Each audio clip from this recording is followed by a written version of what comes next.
What's up, Kevski? What's up, everybody? How are you? This is Real Talk Chronicles. I'm your host, Bill Forster, with my co-host Richard Williams, Kevin Branzetti, and maybe we'll have some more coming in. We don't know, and we will see. But listen, just speaking of that, got another one coming in. Uh, Happy Wednesday to you all. Can't believe March is flying through. What is this, the 22nd, right? Huh. Listen, April showers about to be here. Everything, weather's nice. I know it's a beautiful day in the neighborhood for everybody, 60 some degrees. Everybody is out there having fun and stuff like that. We got Norm Davis in the building too. So just give it, you can see on the bottom, uh, the sponsors, Soft Illusions, Melville, Chocolate, Daily Arts and Survival Magazine.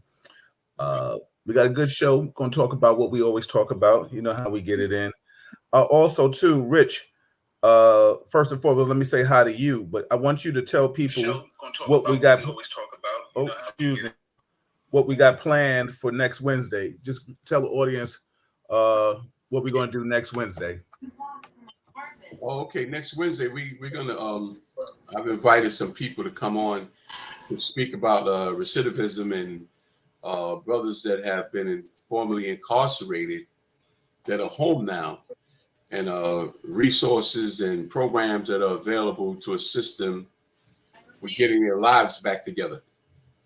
And we're gonna have a judge on, Judge Milton Tingling. He's a judge that if you ever got a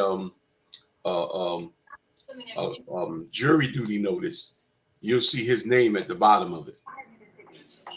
And then there's Vaughn Jackson, who's a big shot at the Fortune Society. And then I have someone coming in from Massachusetts that's also dealing with recidivism in Boston that's going to chime in, and that's my sister. She's working with a program out in Boston. So those three for sure said that they would be in, but there's one more that's supposed to be coming in, and they haven't confirmed yet. But it should be an informative show. Absolutely, that's a good thing. Shout out to Richard Williams for doing what he do. And hello to everybody else, like I said, chiming in. Kev, how you doing today, man? Doing well. Sorry. It's a little noisy here. The kids are a little rambunctious tonight. It's all right. The weather does that to us. Yeah. Norm, how you feeling, man? I'm good. How you guys doing? Good. So shout out to everybody that's watching, and you see the sponsors on the bottom. You know, we got some stuff we could talk about. Depends on how we flow. Depends on what time we get off. Things in the news. People thought Trump said he was going to get arrested. He didn't. Too bad. Now, let me stop.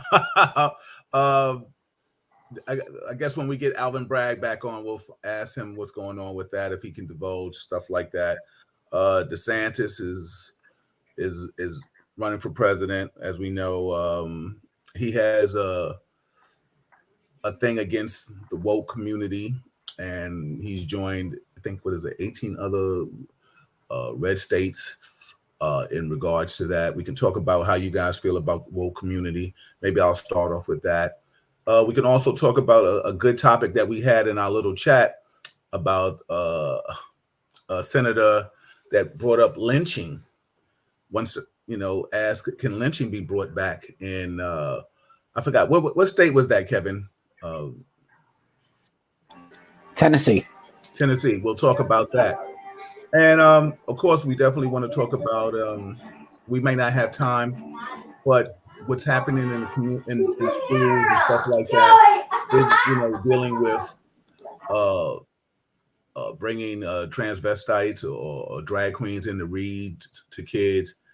And are they doing too much to respect the LGBT community? That might be a topic we'll definitely do a following next Wednesday after Rich and I have our people on. But those are just so many topics that we could throw out. But let's, we could start off. Any topic you guys want to talk about? We could talk about, what do you feel about Norm? What do you feel about DeSantis and these people going against the woke community? Me personally, there isn't anything with being woke. Can too much of anything be bad? But what's your thoughts? Then I'll go to Rich and then I'll go to Kevin. It's just the fact that I would say since Trump was elected, he didn't create racism, but a lot of people are okay with it now, where their true colors are coming out. We just have to be more aware of our surroundings, be more aware of what's going on. Um, I can't see anything good coming of it. Yeah, yeah, It's going, I keep saying things are going to get worse, a lot worse before they get better, yeah. and we just have to be prepared for it. We just have to vote for what we believe in. We have to use the power of voting. We as a community of people of color have to come together and put our dollars where our mouth is. We need more people in the highest standings to stand up. These rappers and entertainers and sports figures, they're scared to speak up because their endorsements, their contracts, they don't want to lose that money, and I can understand that. But at the same time, um, we don't have any leaders that are taking the stand. I believe it should be term limits. I believe it should be term limits to get people like that out of office. Right. But sometimes sometimes you get one evil out and you get another one in. Yeah, definitely. So I just feel like it was something that's how that's how you've been feeling all along. It's not just something new. So he Yeah, just feel like he got comfortable to be able to speak his mind now. yeah. Very, very. Like as we would say in the hood, like you're getting familiar. You're getting too familiar. You know what Yeah, I'm saying? yeah. Rich, what's your thoughts, man? I forgot what the question was. What's Uh, the question? what do you think about these politicians going against the woke community as they per se, the word woke, and trying to stop their agendas in all kind of forms and fashions and things of that magnitude? Just your thoughts on that. I mean, they just giving stuff a name now. It's nothing really changed about the condition that people of color are living under. Some people of color have been fortunate enough to make a bag full of money and be socially acceptable amongst other people with bags of money. And it's not about, at least for the most part in the Black community, it's not as many people that are galvanized to fight a fight as one. We look at all the other communities like the Asians, the Arabs, the Jewish people, and I'm not mad at them, for how they stick together. We just got to start doing the same thing.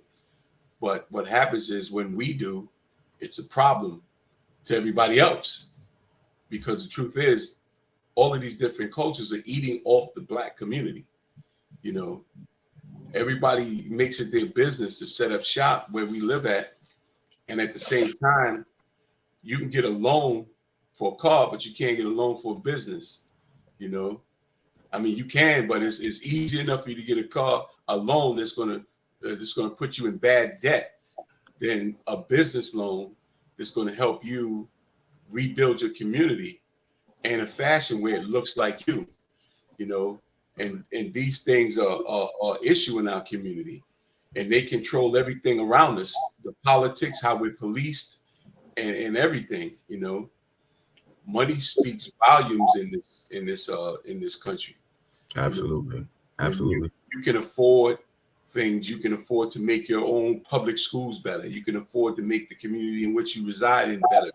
You can afford to do things for yourself as a community, as opposed to relying on the government and the city and the state to do for you. I mean, the minute we get it and start falling back to that thought pattern on just trying to support your own group of people, not hating on other people, but we got to do for ourselves and change some of these laws and change some of the systemic racism that's in place. Because imagine a world, I mean, as much negativity as being put out there about our people by other people and our own people, just imagine a world without Black people. Just imagine if every person of color packed their shit up and moved back to Kenya or one of those countries in the continent of Africa and decided to take all the resources that they have and the knowledge that they have with them. Just imagine that. If every football player, basketball player, doctor, lawyer, engineer, if we all just packed up and just went to a country that looks like us, what would happen here in the United States? Well, that's a whole different. That's a whole nother thing, and we can make America great. Would that make America great again? Nah, it definitely show a lack. I mean, I personally put up a lot of things. I try to put up something daily on I call it Black History, but being taught every month. And it's about so many things that people don't know, and that goes back to school. What they're not teaching, they teach you, like, if we're using knowledge from 1 to 10, they starting at 6 or something, and not giving people any insight. Let me go to you, Kev, and then I'll bring Chuck in. Kev, what's your thoughts? Hey, Bill. Good evening. Look, fighting back against the woke community. I'm for fighting back against crazy left and crazy right. That's it. It's that simple. Right. When one side, crazy side, gains control and starts to create rules and laws, dumb things happen. And until people realize the only way this all works for all of us is when we sit down and talk. Even when we fight with each other, we sit down and talk. Right, Chuck? Yeah, bro. Yeah. Oh, Chuck, we're going to bring that topic up today, but because there's so many things that I want to touch. I should have had my notepad. But the question right now is that I was talking about Trump didn't get arrested, and him and DeSantis have spoken about fighting against the woke community. So basically, that was the question that I just put out there. What's your thoughts about DeSantis joining, I think, 18 other red states in fighting against the woke community and whatever the woke community is fighting for? It's just they want to stop it. And don't get me wrong, there's certain things that I mentioned before you came on about, like, drag queens reading in school, and people, please, whoever's listening, I don't care about your sexual preference. And then this is the question that I'll probably ask Kevin maybe later on, but to speak out against something now makes it seem like a person is anti something. You know what I'm trying to say?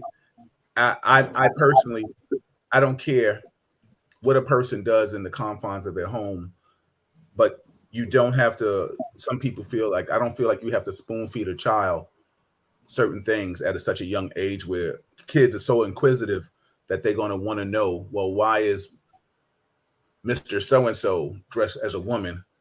And that's just a whole nother conversation. As they go along, there's certain things we can talk about. But first, let's just try to get you these ABCs down before we go anything. But my point, the question was about how do you feel about people having agendas to stop the woke community? That's really what it was. Well, I mean, overall, man, I think anything that's extreme is always dangerous, right? I mean, we don't want anything that's extreme, whether, like Kevin said, whether it be to the left or to the right, that in itself is always going to create an issue. But I think that overall, the issues that they don't wish to tap on or touch on, at some point, yes, there has to be an age or a particular appropriate age where you wouldn't have to introduce certain cultures or certain standards or certain ways of life that fortunately and unfortunately for certain people who may like it or like it or dislike it, they're here. They're not going anywhere. and they're going to continue to be a prevalent part of their lives. They're going to be exposed to it. Now, I'm not saying some kid at the age of 5, once they get into kindergarten, should be, told about, well, the gay community and transgender. Yeah, that's a little too young to be telling a child something like that at that age. But there's going to be a particular point where I think everyone needs to be educated directly based on other cultures, other issues, other standards of living that we all are going to encounter at one point or the other. It just has to be at an appropriate time. The same way, if in fact, if you left it up to excuse expression, America, they're still lying about certain issues associated with just our race overall, right? And those facts are what we're trying to reverse and tell them very clearly that the history that we were taught was the wrong history, right? What you taught, what you continuously bring up in school, there are a lot of gaps, and there are a lot of principles, a lot of protocols that are totally opposing to what real history is supposed to be about, associated with the United States. And a lot of that history is based on blacks overall, right? People of color that have contributed a great deal to the commonwealth of the United States. And a lot of that is not being told.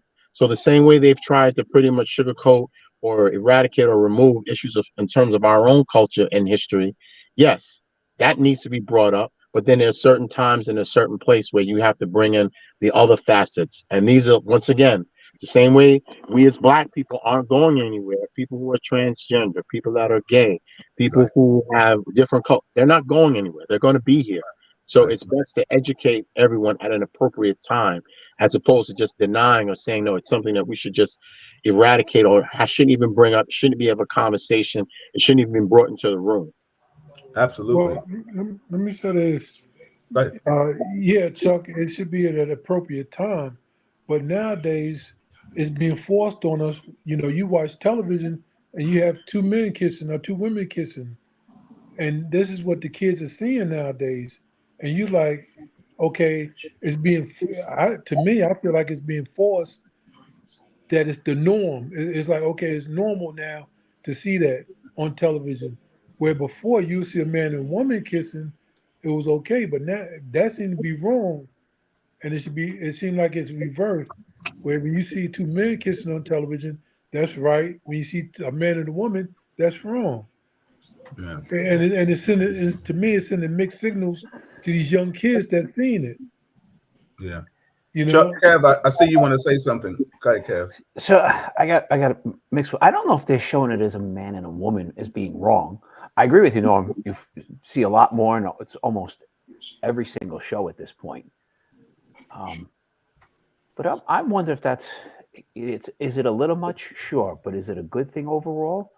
To kind of, most of the shows it's on, it's not meant for 5-year-olds. So if you're letting your 5-year-old and 6-year-old watch it, that's kind of one thing. But I want to, hold on, Kev. Let me just interject for a second with you. I'm gonna let you continue, but you can cut on a certain channel at any time, and you see it. So I get what you're saying. So, but go ahead. Think about what do we go back 50 years ago? Is Star Trek the first one where a black woman and a white man kissed on TV? Right. And the conversation clearly was being had back then of, oh my God, I can't believe they're pushing it. And it's a different conversation, but it was being had. Yeah. And it's a good thing to see it as normal. The more our kids see things as normal, the less they're going to be growing up as prejudiced and seeing it as strange and different. Okay, and stay with that point. I got some questions and comments in here that I want to read. But the question I'm going to say is that if that's the case, and you're totally right in what you just said, we can't even get them to teach the history of people of color in schools. So it seems like everything, and I'm just talking from me as an African-American man, that every agenda, and I'm not mad at it, but it seems like every other agenda besides the truth. You know what I'm trying to say now? I'm not trying to say there isn't any with all other nationalities, because the one thing that people will say, and I was going to ask this question to you specifically, and then we can go around the room, is that what some people feel about, the LGBT communities. I'm not, and I don't want to stereotype and ostracize them per se, but it seems like they're promoting they're making sure that everybody knows that there are gay people in the world and people can come to school and do certain things. And that's cool. That's cool. But the thing is, if you're going to promote that every day for some kind of medicine or anything like that, then for me, promote some culture, some real Black history. Now, my question to you is, you can't answer this for everybody of white descent. I'm just asking you to speculate on this question. Hold on. Oh, I can answer for all of them. I took surveys, questionnaires. They voted me. And you may have. You may have stats. Maybe you may have. Because we're going to talk about the other thing, the lynching person too. But I want to read some comments. But this is the question I'm going to put to you to give you a chance to think about it. Do you think, and I can ask it to the whole panel, do you think that this may have been how white people in the past have felt about people talking about Black people? You know, like, here we come. Oh, wait a minute. Wait a minute. I'm tired of all this Blackness and Black that and Black this and you know, affirmative action and stuff like this. And, you know, it's because we're here, but we still not here. You understand what I'm saying? If you look at the history, it's all of us. But the thing is, it's still getting pushed back. Another agenda. And like I said, please, I don't want anybody out here to think that I have a problem with what your sexual preference is, what you wear, because it's not in my household. I don't care. You can live next to me. You can be all right. You can invite me to your parties. It is all good. I'm just saying, I'm all for everybody living their life. I'm just saying, do I think they, and my point is, if you can let a person, a transgender, come to school and read to your kids, then what's next? Why can't you let an Aryan Nation person, a KKK, come in an all-white outfit? Why can't you let a Black Panther come in his garb? They're not going to let you do those things. So, I mean, what's good for the goose is what's good for the gander. This is Real Talk Chronicles. Let me read some comments and questions and statements, and then I'll open it back up. But remember that question. Let's see. Loving God said, Richard, I hope God rewards you for your consideration on the have-nots. Shout out to everybody that's watching. Loving God, Marlene. Let's see. Was Collins in the building? It was good seeing you for a brief minute, Collins, Saturday. Enid, I got to talk to you. I need some information from you regarding what you do. So maybe tomorrow you can give me a call. I can give you a call. Mark said, Richard, is that more to do with them not respecting our past or our people not standing up? I'll let you answer that question before I read some more. And then also, Enid said, America is great because of Blacks. It was on their backs, labor, knowledge, and more. Loving God said, I agree with you, Kevin, what Kevin said. So, Rich, this question was asked to you from Mark. He said, is that more to do with them not respecting our past or our people not standing up? I don't really understand the question. I mean, say that again. It was in regards to what you were stating about how people are not respecting our past and I guess what we've done for our culture and things of that magnitude. You talked about some stuff. You mentioned about people of color. All right. Well, yeah. Let me say this. You know, when people came here in bondage as slaves, and we all know language was taken, religion was taken, culture was taken, and you were denied to even try to maintain or even restore that wealth of history, to the degree that, you know, most of us don't have any idea where our ancestors came from specifically, because we've been watered down through history where, you know, our slave masters had sex with us, and, you know, they came from England, they came from Spain, they came from Portuguese, they came from all over the world, and our blood's been mixed, but we're still Black at the end of the day, you know. But the thing is, we have to understand, you know, that all of this, and it's not just us, it's white people. And I really believe this, that these curriculums haven't been changed and the truth hasn't been told for the white people that are here today that are benefiting from the spoils that their ancestors got from slavery. most white people today say, well, I didn't have no slaves, and I'm not a racist, and I don't practice this and I don't practice that.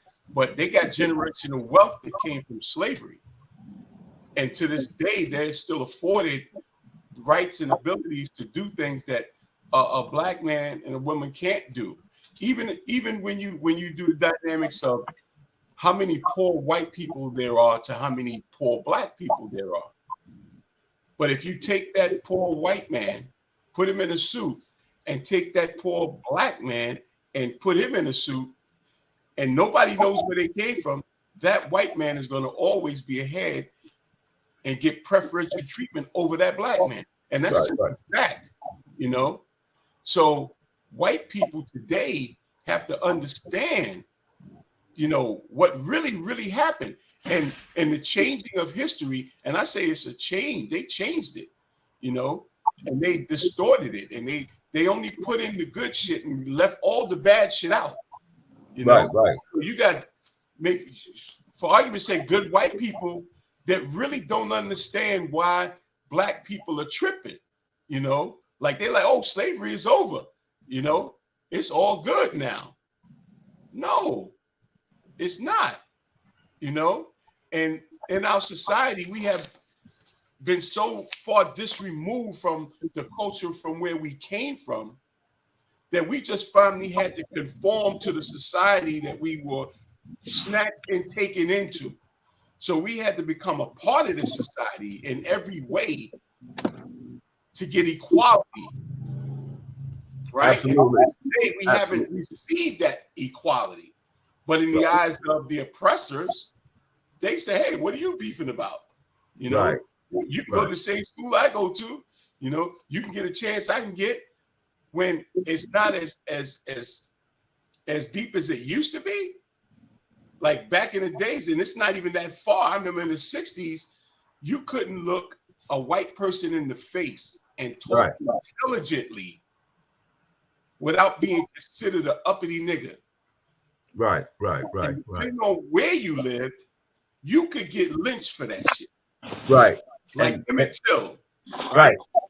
And also, hold on. I don't want you to go too far into that, because we're going to bring up that lynching too. So that's going to be a hot topic. I just want to read some more comments and stuff like that. Mark said, let's remember, woke used to be conscientious. It's been hijacked by the far side. It's absolutely nuts right now. The liberals have much to do with this. Absolutely. Stefania said, did you see the new children's book, The Gay BCs?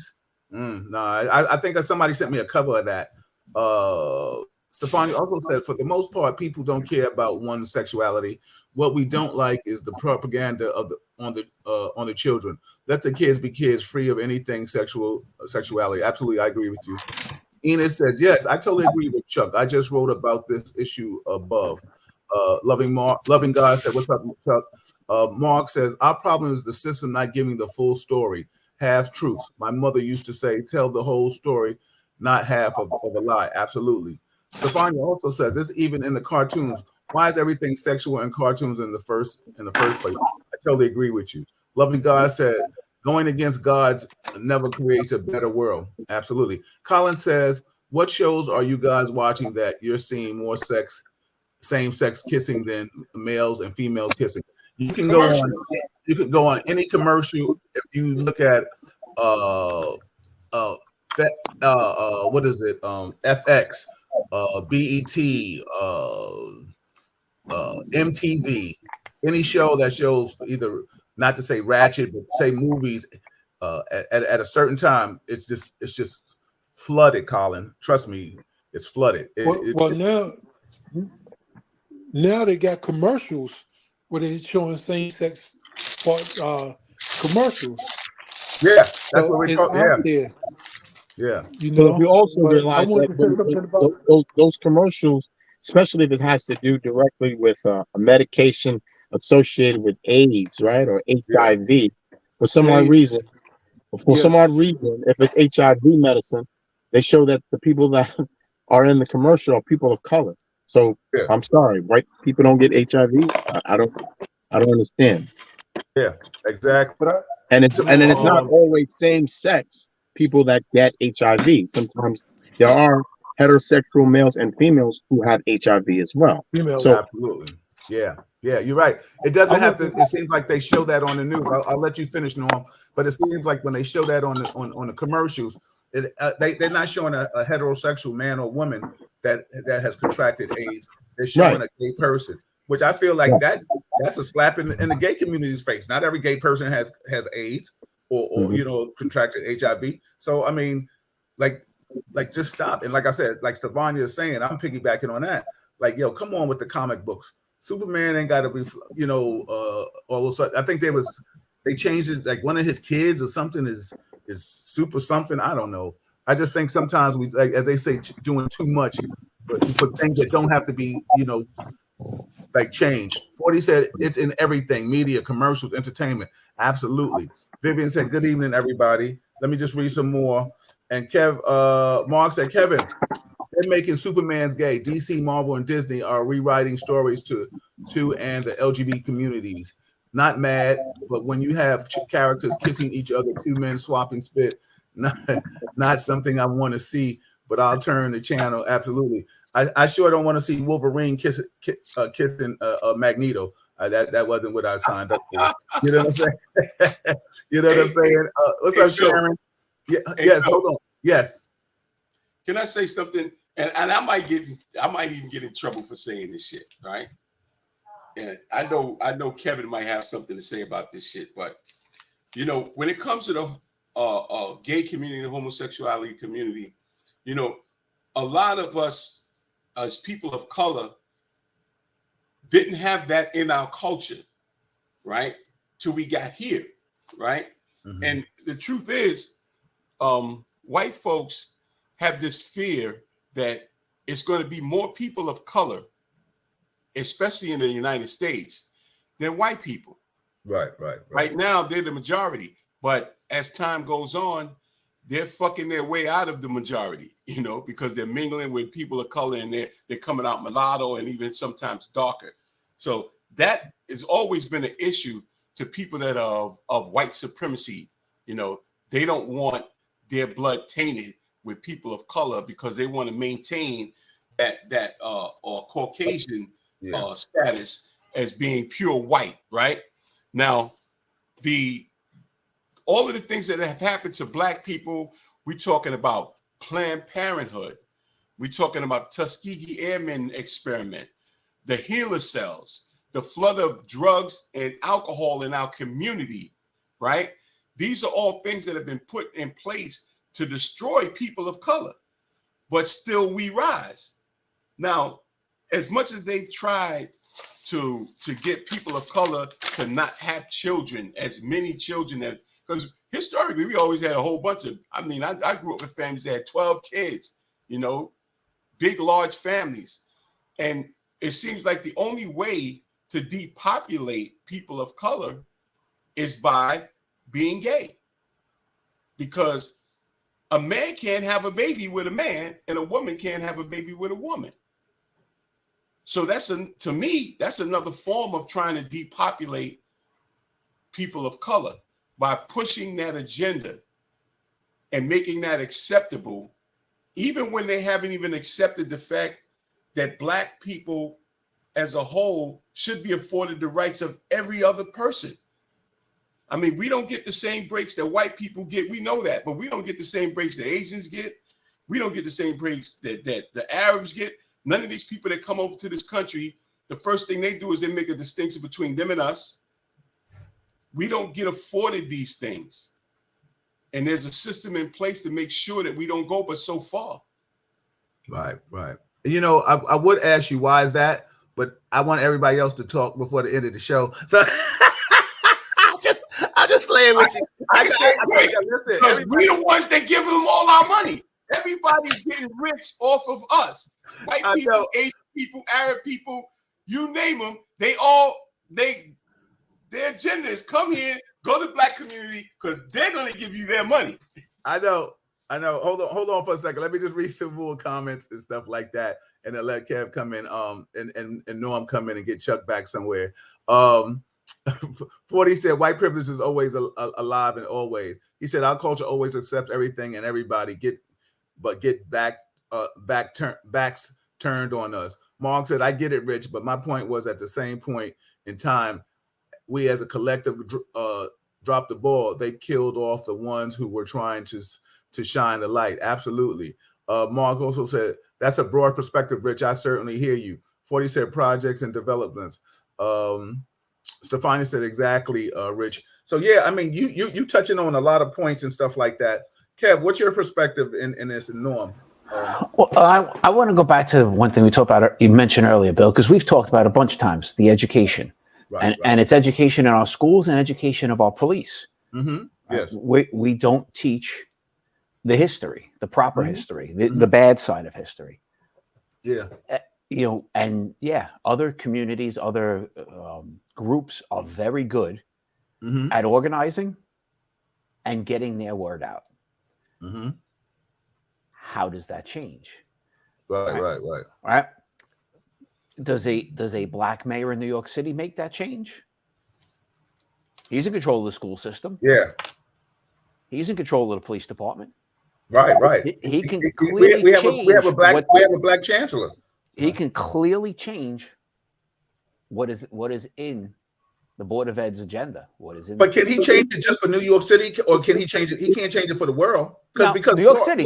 What I'm trying to say is because Florida doesn't want to know anything about it. So it's one thing to have, and I'll use the word like Mark said, a consciousness, a woke, everybody here being woke, but it seems like, we got other countries, other cities and states that don't even want to understand that. And and how insulting, and I'm not saying you and I have just discussed this again and again, we'll always do it, that education is key. I told you about something one time and you said it on the show. You was like, it's insulting that I didn't even know that. You know what I'm trying to say? Yeah. So, and you're a key person that when I put up Black history stuff, you like it, love it, and stuff like that, because it's education. Because I'm sure I was in a school and I asked kids, did you know who this person is and that person is? And they sitting there dumbfounded. And I don't understand. And I blame that on their parents too, because a lot of times what we didn't learn here in school, our parents taught us or our grandparents taught us at home. There was still a connection. You understood about this. Like Norm could talk about on a farm what his family did in Mississippi or stuff like that, or things of that magnitude. Rich can talk about that. Chuck can talk about that from a Caribbean standpoint. I remember talking to my mother, my grandparents about stuff with my family, learning history. I gotta say one thing with that, Bill. I grew up right white neighborhood, Queens. Most of my white friends were very similar to me. Our grandparents were immigrants. Right. My grandparents were immigrants. They wouldn't know that history. Where you come from, Kev? Where they come from? All over Europe, from Czechoslovakia, Italy, Germany, Ireland, all over. I got such mixed roots. But most of my grandparents and most of my friends who I grew up with, their grandparents, they all fled Europe during World War II, pre, post, during, and came here. So how would we know that history? Well, to me, it's not just for you to know. It's more important for us as people of color to know. I just feel like, and I see the statistics where it's more and more Black families homeschooling. Instead of sending their kids to school, they're homeschooling them to teach them the histories of the Blacks. But one thing about it, we have to unite ourselves. We have to come together. One thing I always say, you never seen a Chinese person eating pizza. Unless they go to Columbia University. You know what I'm saying? Right, Chuck? Yeah, exactly. Or NYU. That's some shit. But their parents. Those are the woke agents. Their parents don't eat it. Exactly, Rich. Yeah. Their parents don't eat it, but they come in our neighborhoods and they take over the community where we're spending our dollars with them, where we need to unite our dollars. We need to boycott those stores and spend it with Black dollars. But But I like pizza. No, it's not. And we as black people can make our own pizza. You know, we can make anything in the world that they make. But we just don't have the financial resources to do that. Banks won't invest in us. Banks will not invest in us. And if they do, the interest rate is so high that you spending everything you make is going back to the bank. Yeah, yeah, And you know, I felt that, and this is just to touch on what you said one time, Rich. The recidivism rate is high because I did reentry before I left the state. I was doing reentry for federal and state inmates coming home, and I would tell them, some of you motherfuckers, I wouldn't hire to wash my car. So I'm not gonna put you in a job because you're not ready. And the ones that you do find that are ready, they made the change within themselves. And that's what we have to do. We have to make the change within ourselves. We have to get together with groups of people who are willing to make that change and that sacrifice. We don't have a leader who's willing to sacrifice to bring us together. You know, when Malcolm was doing it, when Martin was doing it, there were men that knew that their lives were in jeopardy for what they were doing. right. We don't have anyone strong enough to say, I'm willing to die for my cause. I'm willing to die for what I believe in. I don't know. I haven't seen anyone yet that's willing to do that. Al Sharpton. They only willing to die for corners and other shit like, you know, nonsense. You know, Yeah. you've got to get this shit together. Al Sharpton and Jesse Jackson, they don't come out unless they get paid for what they're doing, for what they're saying. Right. And I'm like, how do you, Al Sharpton did a eulogy for a young man that just got killed, and he charged them. How you going to charge a family for speaking at a eulogy? I don't know where you got that information from, brother. Rich, it's public knowledge. It's public knowledge. I don't know where you got that. Can you show us where you got that from? I'll pull it up. I have to go back and find it. On the last time, a lot of times we repeat shit other people said and take it. No. It's not something that other people said. It's what was put on paper. It's what was put on paper that Al Sharpton charged, I think it was $25,000 to speak at this eulogy. Who said that? It's in the paper. I'll pull it up. I got your number, so I will text it to you. No, I would like for you to put that out here now because you're saying something on the air and accusing somebody of something, and I don't think I'll stand toe to toe in front of Jesse, Al Sharpton and tell him. So anything I say, I can back up. I'm in the middle of doing something because we're moving. I'm in the middle of doing something right now, but I will get that for you. I will get it in the paper. It was in the paper because it was down here. I want to say it was in North Carolina that he came down here. The young man got killed by the police, and it was a big thing down here. And he came down and he did the eulogy. Who paid him? Well, he says he doesn't know. Because y'all can go back and forth with that. So when you get that information, just text it to us and we'll share that. And I will and pick it up. But the one thing about it though, anything I say about anyone, I can say to their face. That's one thing about me. I said a fact. I said facts. But that doesn't make it true. I'm wrong about it, don't mean it's true. If I'm wrong about it, you're intentionally saying something that's false. All I'm saying is, if you got some facts, throw the facts out there. Well, he said he's going to get it. I want to go on to another topic because Kevin got a short time window with us. So I'm going to go to this conversation that Chuck, Kevin, I, and Rich and you had in our group, and I'll let Chuck start it off and tell the whole, the Real Talkers world, what it was discussed and how his opinion, and then Kev, you can bring in your opinion and stuff like that. So go ahead, Chuck, take the floor on that.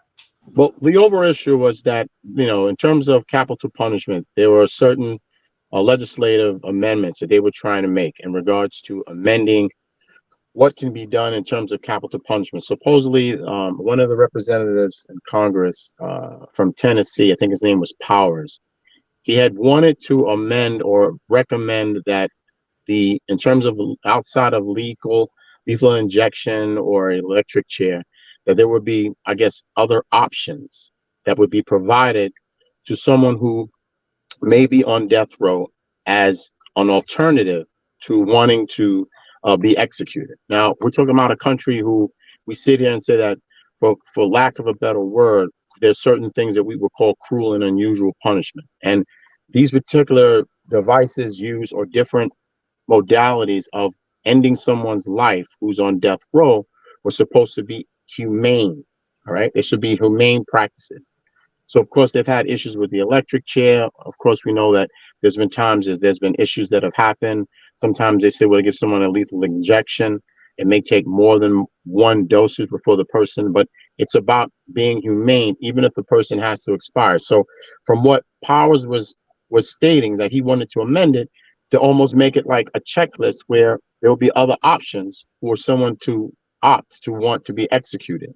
So this Representative Sherrill said very clearly that, yes, he was totally on board with these amendments, and he thought it was a great idea. Some of it, like I think someplace like in North Carolina or a place in the Carolinas, one of the options if someone wants to be executed who's on death row is either by firing squad and some other, I think maybe by firing squad. So let's just look at that dynamic, all right? That there are people who, with the state that this country is in, that are sitting around talking about the death penalty and spending unnecessary time and energy purging themselves to figure out, well, we need to give people options, check box A or B or C in terms of how you want to be executed. We don't want to give you something that's humane, whereas it'd be a lethal injection and you could just pass. Or there's been issues, of course, like I said before, with the electric chair, where there's been some issues where maybe it went faulty or whatever the case may be, but nonetheless, it's more of a shocking issue than to watch them. And sometimes some of these particular executions, there are a certain amount of people that are now able to witness it, maybe like the victim's family or so on and so forth. But I digress. The other issue was that in the course of this particular congressman agreeing and saying, I think that's a great idea, and I definitely would like to say that, hurrah, let's go. He made a comment saying, and if I may ask, or if I may recommend, can we also put hanging someone from a tree? All right, so let me get this right. First, we're spending time talking about updating different methods of executing someone on death row. Now you want to give them a checklist. They can go A, B, C. You want firing squad, you want lethal injection if you don't want that, if you don't want the electric chair. And then we get a representative who piggybacks and says, oh, I agree, we should amend it. I think it's a great idea. But can we also put on there hanging from a tree? And now, for some odd reason, everyone is wondering why the Black Caucus and other representatives directly in Congress are mad about it, why they're pissed off about him making that statement. Now, look, I don't care what anybody says. We could talk about the West, right? When the way the West was won and all this other shit. I don't. All right, fine. When in fact someone was ever executed by hanging, all right, if it was done in the West, there was something. It was usually a station that was built. It was a portable station. There was a judge, a jury, a person was found guilty, and they were hung. That's different. They were hung from an apparatus, from a machine. All right. Now, anyone knows when you say hanging from a tree, the first visual that comes to your mind is a black person. That is lynching. He didn't have to say the word lynching. He didn't have to pronounce the word. He didn't have to use the damn word. We all know when you say hanging someone from a tree, it's lynching. And as far as I'm concerned, and where I'm sitting, when I hear the word lynching, I see a black man. I don't see a white man. I see a black man hanging from a tree. So we were going back and forth, I guess, in our text messages about it. And I find it not only offensive, but this particular representative, this is not the only time, excuse the expression, he said some things that were weren't Freudian slips. And he said things that are disjointed and totally off the wall. But the mere fact that he had the audacity to even make a comment like that, I'm sorry, he has to be held to the fire on that. And then the other thing that I find kind of disconcerting is that there have been 200 attempts in Congress to pass a bill to say that very clearly that lynching is a federal crime. Right. Now, I don't see why anyone would fight that. 200 times that bill was put before Congress, and it was shot down. Ever since civil rights, that thing should have been shot down, but no. And it just got passed last year in March, based on Emmett Till. That's as of last year, that bill was finally passed. And then this asshole has the audacity in the midst of a meeting to make a goddamn comment about hanging somebody from a tree. And I'm the one that's crazy. I'm the one that should be. No, I'm sorry. Right. I am very sorry. There's not very many times I get pissed off and I go Malcolm X on somebody, but that's some bullshit. Right. Absolutely. Everybody, this is Real Talk Chronicles. I'm going to let Kevin respond to this. This is Real Talk Chronicles. I'm your host, Bill Force. I got my co-hosts in the building. I got Richard Williams, Kevin Branzetti, Ty Butler, Chuck Williams, and Norman Davis. Ty, you're just going to have to piggyback for a while. We're going to bring you in because Kevin got short time. But now just to go to this thing what Junior said, he said it was a post on Facebook that Al Sharpton got paid $24,000 to do George Floyd's funeral, but there was no proof of it. Norm, that's up to you to find that out. Rich, we'll get back to that. Kev, you replied to what Chuck was talking about. Mm-hmm. All right. So first off, Chuck, I owe you an apology for the text because I didn't hear or anything that we didn't even write it in the text that he said hanging from a tree. Yeah, it's in the article. So I did not see that until you said it now, and I'm sitting here Googling it on the side as we're talking. Mm-hmm. I have a completely different context of how I would have answered those things. Okay, so but let's stay with this. First and foremost, he also wanted to change a civil rights leader's name on the street to Donald Trump way. So I did my research on that, Kev. So you're not your stats, but I may be information. No, everybody could do the research. But that was it. No, but I was just saying that when I looked at it, it was the use of the word lynching in place of the word hanging. That they were adding it on. And if you look at a lot of states, what they do is they have, I'll give you one as an example. Where is New Hampshire's a good one. They have lethal injection, but they have hanging as a backup, right? Still on the books today. That is their form of execution. Other states do it where they have lethal injection, but if that becomes unconstitutional, then it's electrocution. If that becomes unconstitutional, then it's firing squad. Exactly. They have it written in there as this crazy to make sure that they're going to kill who they're going to kill. I'm gonna let Chuck rebuttal, but I'm just going to say this. So what's next when we start using these old things? I'm anti-death penalty, Bill. No, I get you. Yeah. But I get you. But my thing is, what's next for the people that are for the death penalty? And I'm not saying I'm for it or not against it. I didn't say anything yet. But I'm just saying, what's next? Putting somebody in a cauldron and burning them? You know what I'm saying? And I think that's where Chuck was kind of going for it. I don't want to speak for Chuck. I'll let Chuck speak on himself. But I think when we hear these words lynching, it's like me. I don't use the N-word. You know what I'm saying? Because when I think of the N-word, you can say, what's up, my N? And then you can still punch me in my face and say you are N. So that's my personal preference. But that's where I'm at in it because it's never – I understand where we are in a woke world that it's a term of endearment for those. You understand? For those that want to use that. That's just everybody got a preference. You understand what I'm saying? A sexual preference, a job preference, a career, so everybody has preferences. I'm just saying that is for me. But I understand where Chuck is coming from. When we hear lynching, we're thinking slave master. I know I am. Go ahead, Chuck. Hey, can I add something real quick to this, man? Well, okay, go ahead. I wanted Chuck to say something, then I wanted you to finish, Rich. It's right about what he's talking about. Right. Because when you talk about hanging and lynching, there's a difference. White people get hung, black people get lynched. Now, when it comes to lynching, if anybody's ever seen old footage of a lynching, when black people got lynched, they got lynched from a tree.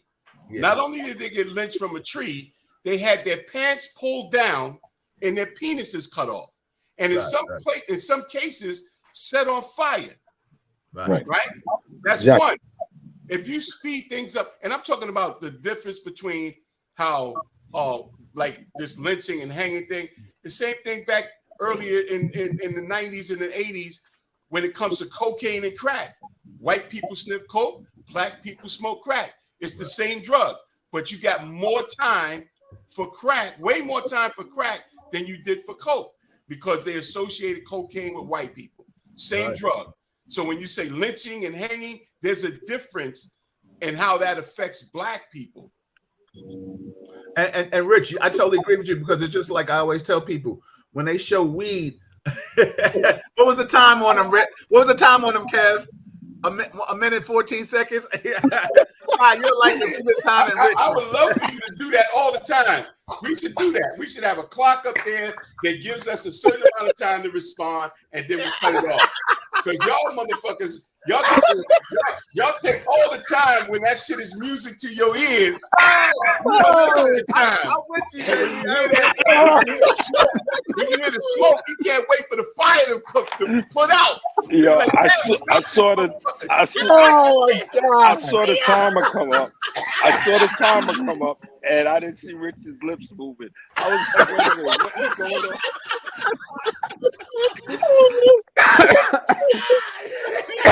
No, listen, we can debate, we can laugh, we can argue together. It's all lovely shit. For half an hour. Yo, everybody, in the RTC world, we gonna put timers on Rich and shit. Yo, that's crazy shit right now. Oh, man, yo, this is a real racist but hold on, Rich. Hold on. It's not your time. No, but Rich, I totally get what you're saying, because the bottom line is, and the white boy had to stop the clock.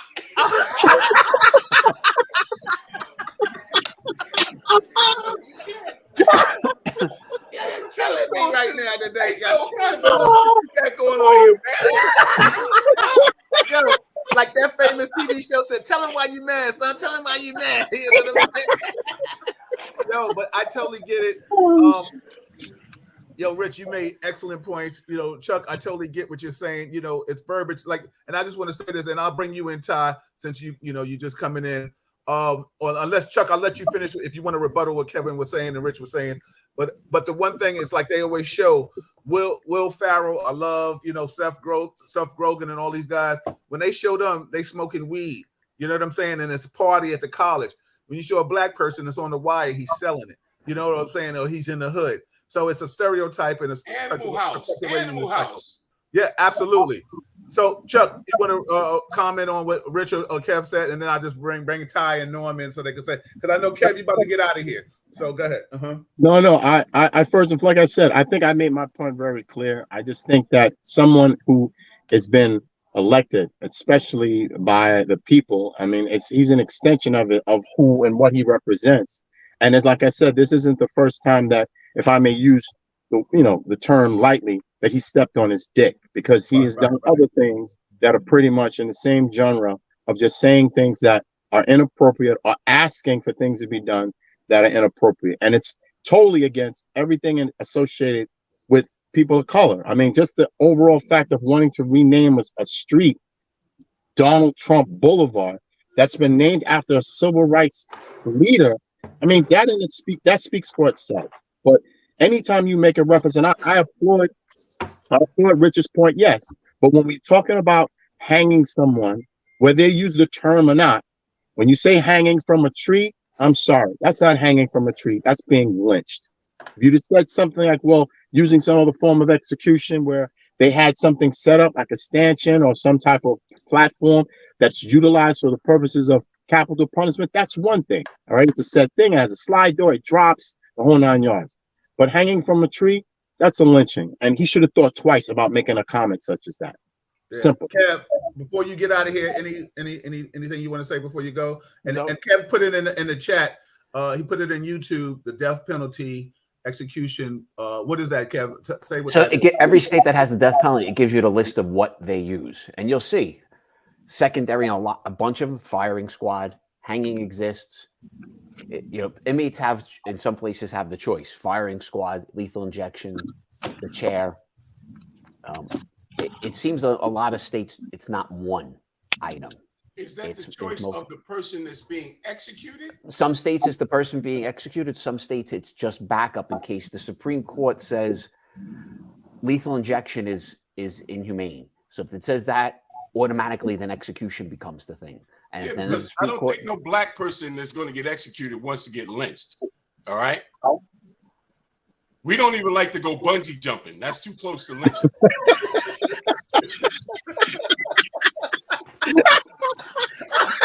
That may have been the funniest thing Rich has ever said. Hey, yo, Kev, before you get out of here, give us some positive love, and then I'm going to let Todd come in and give his thoughts and comments. Everybody, we still rocking for some more time, but go ahead, Kev. Yo, we'll finish that up in the chat. I'm gonna have to invite Ty and Norm to that chat because we be getting it in sometime, y'all. Yeah. We really went at it this week in our chat. Yeah. We get emotional. Some of us, Chuck, more than others, get emotional. That's the first time you've seen me that emotional. Yeah. Chuck was getting all in your ass. Rich and I was like, "Oh shit, you see this?" Look, I knew it was bad when Richie's shutting up. Yeah. I didn't have to say shit. I just said, "Tell him how you feel, Kev." Oh my God, yo, Todd. No, I wish I could. I'm gonna share that thread with you. Yo, them cats was going at it. I was like, oh shit. Yo, the point I was getting at is we have that ability to talk, to disagree, to get emotional. And look at us today. Yeah. We're here, we're laughing, we're brothers. That's the way life's supposed to be. Absolutely. You can have fights. And then I had to admit I was wrong because there was a piece of info I didn't know. Yeah. And everybody, mark this on March 22nd. Wait. Say that again, Kev. This is recorded. You got me. Rich, that time is every week. Gentlemen, I appreciate you all. Kev. Have a good night. Love you, Kev. Love you, man. Kev, before you go, man, when you come back, bring some white people with you.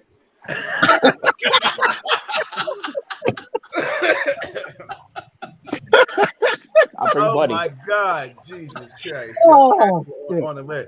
Yo, I see you later, Kev. Everybody, this is Real Talk Chronicles. That's my guys. Let me tell you something. So if you notice anything about that conversation, we do our homework. We talk. And like I said, I'm gonna come up with a new thread with Ty and Norm in it, because let me tell you something. Rich, tell him Chuck, that was right. Yo, Chuck was writing emails on his ass. I was like, oh, that wasn't smoke. That was gun smoke. Yo, Rich hit me up. He said, "Yo, did you see this shit?" I said, "Yeah." I said, "No, I gotta read it." I was moving furniture. I said, "Oh my God, I was tired." Yo, let me read some comments, and then Ty, I want to bring you your thoughts on lynching and these things that we were discussing. First and foremost, how you doing, brother? You good? Yeah, I'm good. Okay, so let me go back to some of these comments real quick. Mark says, let's see, loving God, I'm sorry, I don't want to miss you for what you were saying. Loving God said, all that being said, that the people of color are enjoying the what is he saying? Inhibition of one another, consciously accepting the bribe of looking the other way while their tribes need are fortified. Let's see, 40 times were better back then with education before technology. Absolutely.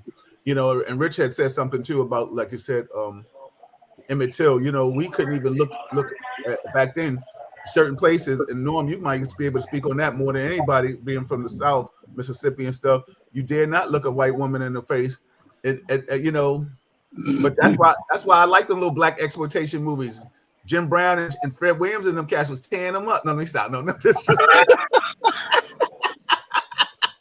Go on, Shaft. I don't care, Dr. Jones. Let me just play it. Mark said, I always state that there was a woman from Harlem, I believe her name was Anna Dale Stanford, powerful woman who went in front of the Congress to argue that not just black children should know their history, but all races of people should be taught of our history here.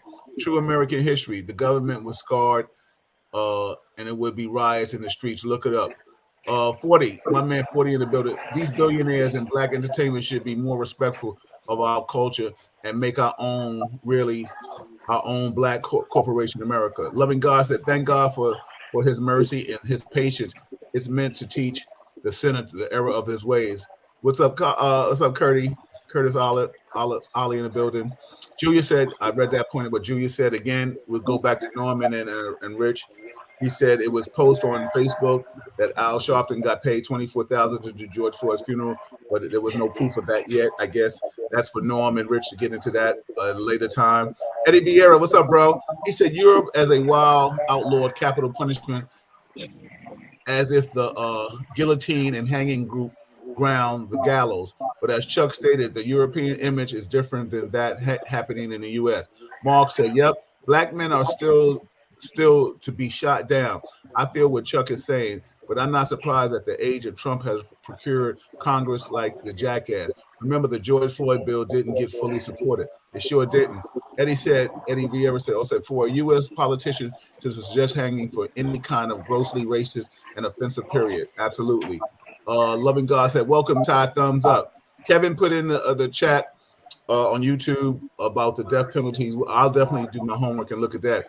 Vera Foster with the wonderful last name. She said lynching was also used for horse thieves and cattle rustlers. It was usually done without a trial. Skin color was not a factor. Absolutely. Shout out to everybody chiming in. JC in the building. My old partner John Cross is in the building. He says, I see you. Loving God said, Foster, if you read incorrectly, the message is missed. Oh, I'm sorry. My bad. Oh, wow. I'm getting the education right now. Oh, I guess real talk. He said, you're still a good guy, though. Absolutely, brother. You know what I'm saying? I appreciate the education, but maybe the message was missed anyway. My bad. Your fault, my mistake. Anyway, yo, Ty, I'm going to bring you in. Tell me what your thoughts are on what we were talking about, lynching, what this senator said and stuff like that in regards look like he over there at one of them spots where they lynch motherfuckers at. See the rail?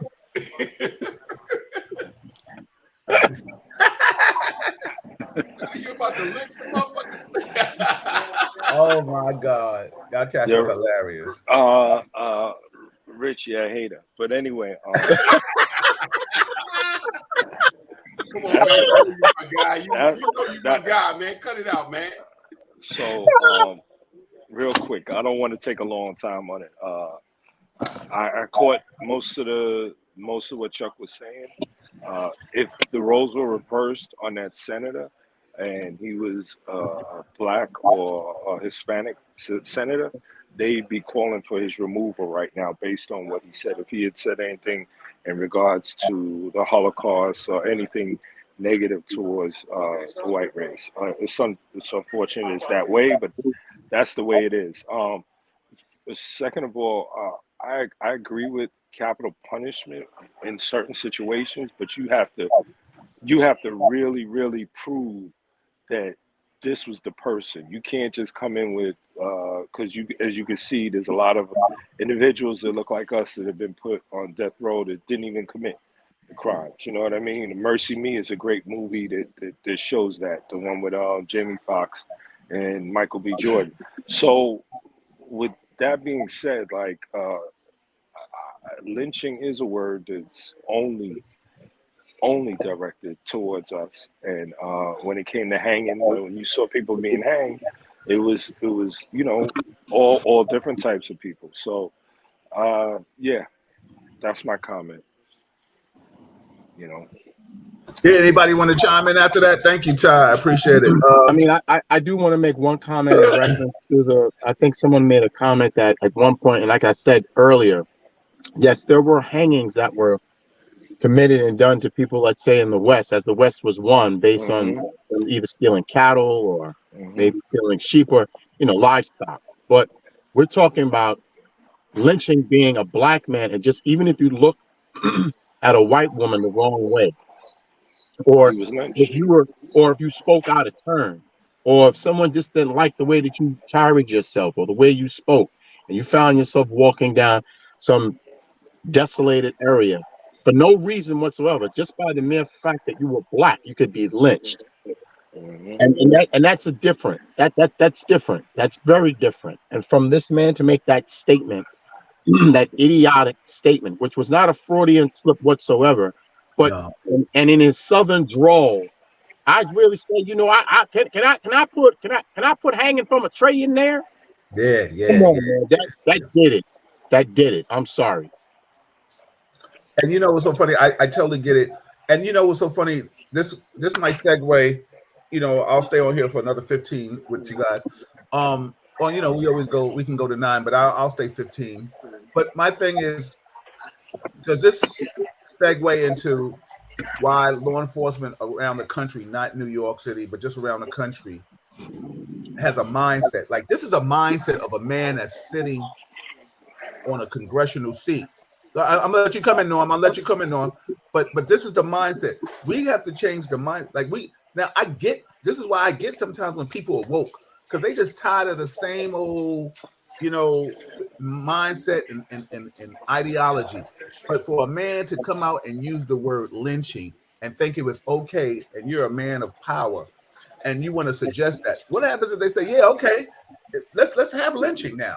So now what we're gonna do? You're gonna start lynching people, really? And you're gonna televise it? We're in a whole different state of mind. And this is what I'm saying about the culture of law enforcement. You know, with the Tyrese Nichols, and I think they showed how many people have excessive force. They just showed a man with mentally ill getting killed, being held down by 12 officers and stuff like that. And I think in a correctional facility. Go ahead, Norm. Come on and chime in, brother. Give me what your thoughts are. Well, you know, I just left Mississippi Monday. We got back Monday morning. It's the mindset. It's the mindset of, I would say, people raised in different states. Because when I was at Mississippi, I went in there to take care of some business, you know, legal work, pay some taxes, you know, get some deeds and stuff like that.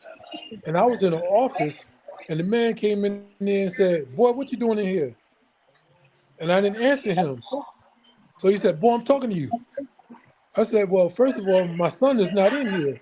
And if he was, you wouldn't address him as boy." And it was an older man. And he was like, "Who you talking to?" I said, "No, the question is, who you talking to? You're not going to talk to me like that. I'm in here taking care of business. Who are you? And why do you need to know why I'm in here?" And he said, "Well," and that was the sheriff. That was the sheriff making his round. And I said, "Now, that's how you're thinking, that it's okay to talk to you like that." I was in the courthouse, though. That's the thing about it. Because everything's done in the courthouse. You pay your property tax, you get your motor vehicle tags, your registration. Everything's done in that one courthouse. But they still got an entrance for colors and whites. Mm, mm, What? Damn. Hey, mm. yo, that Mississippi kind of far, man. Don't have me come down there. I gotta Are sneak into you town, and kidding it'd be me? like, But see, it's things that I'm just not seeing. Because as a boy growing up there, in the summers, growing up there and working there during the summers, we didn't go certain places because we knew not to. You know, but now that I'm a man going back, I'm like, wait a minute, my money's green. That should be the only color that matters. But you got old people who had that mindset, like, you still should be in your place. Just like when I looked at him, I guess he thought I was supposed to not look at him in the face. Because I looked at him, you know, hey, I'm a man, you a man. I may be bigger than most men, but I'm still a man. So I looked him in his face and told him what I had to tell him. I was respectful to it, but I said, you know, you need to learn how to speak to people, because you're going to catch somebody on a bad mood one day, and they're not going to take this. yo, and let me tell you something. That sheriff really must have thought that he had more guns on his hip, because let me tell you something. You 6'8", so he didn't even he wasn't even trying to swallow that. You know what I'm saying? That's crazy to But me. at but at the end of the day, I went over to the sheriff's department and I put in a complaint against them. Right. And I Go ahead. said, you know, this is what happened. Explained to him, and I said my wife was with me, and this is how we get speak to. This is how we were spoken to, and we're here taking care of conducting business. And you know, it was just one thing after another. And I said, I know now that we're in the Mississippi state where they're trying to bring back Jim Crow. They don't like black people because they think you have some money. They think they can get over on you. Mississippi, we just got a stoplight in that town. Wow. So I think, it's behind times. yo, But it's Mark not said he was like, man, I was stationed in Mississippi. He said that's a whole nother world. They just a won't whole catch nother up. world. Yeah, I think somebody else was trying to comment. Richard, Chuck, or Ty. Yeah, Somebody I want was to trying tell you something, man. I have a friend of mine I used to work with, and he's an actor. He retired from the Board of Ed, but he was an actor back in the 80s, and he played in a couple of the Lethal Weapon movies. He was in what is that? Hill Street Blues, but he's an actor, and he said he was down south. I don't remember whether it was Mississippi or Alabama, and they were shooting a movie down there. And he said the whole cast was down and everything. So he said after he got off, he went into town. Now this is in the 80s, and he said he went to a store, and on his way into the store, it was an old white man. He said this white man had to be maybe 80, 90 years old, right? He said the white man walks up to him and says, "Excuse me, Mr. Nigga, can you tell me where I can find a such and such store?" And he said that he couldn't do nothing but laugh because the white man was sincere in thinking that he was being polite by saying, "Excuse me, Mr. Nigga." Now, this white man that racism has been entrenched in him so long that even if he tried to be nice, he couldn't. But something. This is my feelings. This is my feelings. We as people of color are not going to get the respect we deserve until we stop doing the things that we're doing to each other. I see every time a police officer kills a black person, is Black Lives Matter. But when a black person kills a black person, you don't hear nothing about it. We need to stop making it okay for them to do the things that they're doing to us because we're doing it to ourselves. No, you're wrong. Because there's not a culture, there's not one culture that does not commit crime on itself in large numbers. White people kill white people. Asians kill Asians. Italians kill Italians. Jews kill Jews. What I'm saying is crime. People commit crimes on their own culture, but we like to highlight the fact that black people kill black people like no other people kills their own people. And we use that as a premise to not fight against the injustices against black people. When that's people not what I'm saying. outside of our culture that have historically been our enemy and have historically created the conditions in which we live in, that have created the whole atmosphere and how we live and treat each other and live. How do you compare that? I mean, that's not what I'm saying. What I'm saying is this about ourselves is what bothers me. I expect white folks to say shit like that about us, but when we start that's not what I'm saying. Like that, that's the fucked up shit. You missed different than any other group of people when it comes to crime on crime. I don't think that's what Norm's saying. You missed the whole point of what I was saying. You missed what I was saying. He's saying when we start treating each other more respectful and we start spending money in our own communities and we start doing things to demand certain respect, then they're going to treat us a certain way. And part of it is also the crimes that we commit against each other. I don't think any other race commits crimes against each other the way we do in a multitude. That's what he's saying. And Todd, I'm gonna hold on, Rich. Todd, hold on, Rich. I'm gonna piggyback on what you said. Todd, you and I both have the stats, so I want you to complete that.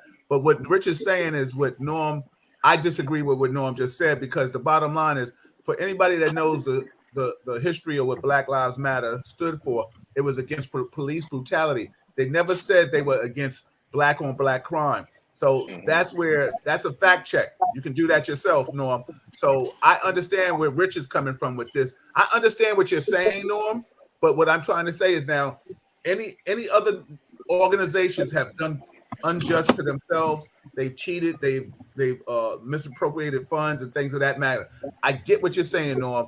We need to start talking about ourselves, but that village of raising our kids is gone, and I personally don't feel we got to throw that in Black Lives Matter's face to say this is what why aren't you speaking out? Because they came out for police brutality.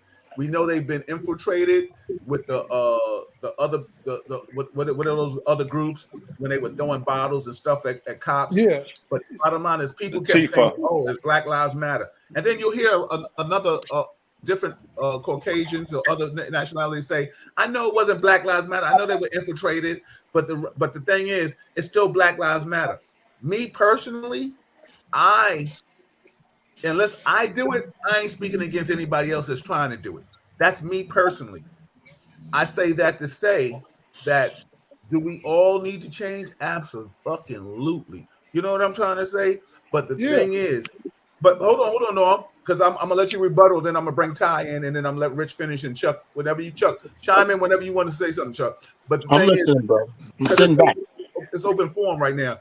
So I just personally say that we are a culture that people tell us who our leaders should be. There isn't any black leader that we've had that white society has not told us that they was a terrorist, a spy, or something bad. That they killed all our leaders, right? All of them.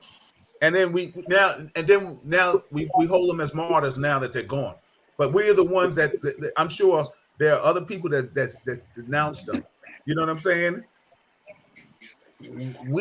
I don't want nobody to tell me who my leader is. I'll tell you who my leader is. And you know what I'm saying? Like, my thing is, if I ain't bigging up my leader or whoever leaders out there, if I ain't bigging them up, and I'll give you a perfect example. And Chuck and Ty, you can contest to this. I never talked against any black person in that was in the political world or in the conscious eye if I heard a white person talk about it, because they wanted me to say it, because I've seen them say, "Oh," I never spoke against Al Sharpton to the people of my co-workers, because the first thing they would say is, "I've heard him say it," and I'm using Ty and Chuck as that. I heard Ty say it. Ty said he didn't like Al Sharpton; he was a piece of shit. Or Chuck said he didn't like Malcolm X; he was a piece of shit. But I don't hear none of them denouncing their leaders. I have never heard a white person yet to this day say, "I don't like David Duke." I have never heard a white person say that yet. But we so quick to throw ours under the bus. Go ahead, Rich. That's what I'm talking about right there. I'm in full agreement with you. I mean, none of those leaders are perfect. None of them. You say you don't like Malcolm X, you don't like Martin. My father didn't like Martin Luther King. He said all Martin Luther King did was get a nigga's ass kicked. Because he wasn't down with that turn the other cheek business. Other people, different people had different beliefs in how this fight should be fought.